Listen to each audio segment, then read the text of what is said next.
Pregame.com.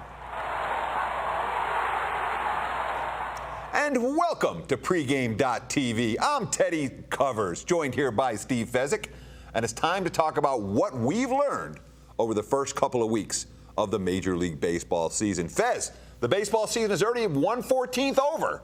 Can you believe it? Feels like it just started. And the NFL schedule comes out tonight, and I already have an analogy. I know we're talking baseball. The San Diego Padres, they are the New Orleans Saints of MLB, high scoring, no defense. No defense, fair enough. Well, let's talk about, and early on, of course, in the baseball season, you're really going to see the profitable teams are the teams that are winning, and the unprofitable teams are the teams that are off to slow starts. Later in the year, you'll start to see teams that playing at a 500 level, but if they're catching a bunch of underdog tickets, they can become profitable. Or you see a team that could be 20 games over 500, but they're losing as minus 200 favorites, and they turn out not to be profitable. The Tigers last year being a prime example. But for now, it's very clear for early season baseball.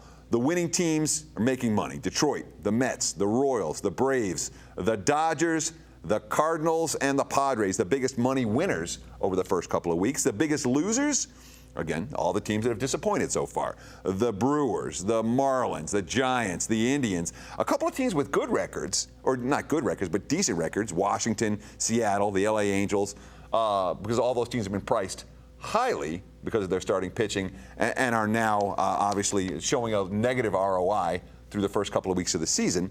And of course the Philadelphia Phillies, who we all knew were going to be bad. So we have a pretty good idea, at least early on, who the moneymakers are, who the moneymakers aren't. What we're trying to do now is figure out who's overachieving, who's underachieving, what teams offer good fade potential moving forward, and what teams don't. What teams offer good bet-on potential. So here's my question to you. I mean, I'm always looking at bullpen ERA, and I'm always looking at OPS as a good stat for hitting. Of course, OPS, if you're not familiar with the modern advanced metrics, MLB stats, A, you should be, but B, it's slugging percentage and on-base percentage added together. Bullpen ERA, OPS, as two good ways to get at finding some of these over and undervalued commodities. Agree? Disagree? What's your take? Yeah, I agree. One other thing I like to incorporate is when Vegas gets it right. Vegas told you Philly's going to stink. Season win number drops from 69 to 67. Milwaukee's going to stink. 79 down to 77. San Francisco going to stink. You see their season win go down, and then you see it being played out. There's teams I don't think you're ever going to see any value on until maybe June. They're going to continue to stink. You continue to go against those type of teams. So you're saying the defending world champs, the San Francisco Giants, with Madison Bumgarner, who's the best pitcher since Sandy Koufax. Was. Yeah. Was. Bet against. Dead nut bet against. And yes. is that just this awful start, or is that moving forward with I think they can't hit. You know, they can't hit at all. So they're the Cleveland Browns of the NFL, where maybe they can play some defense and hold their opponents. Where are the bats? And I just think that took a lot of energy out of them. They lost some key cogs. They're, Kane and Peavy both hurt. Boy, this team's in trouble. Yeah, all you need to say is it's an odd year, because that's what it comes down to, San Francisco. Let's talk about those OPS numbers. Again, from the teams at the top that I talked about with the very profitable teams and the least profitable teams. Look at OPS. Look at the strong correlation here of all the profitable teams. Let's see, the Dodgers, the Tigers, the Royals, the Padres, they're all in the top 6.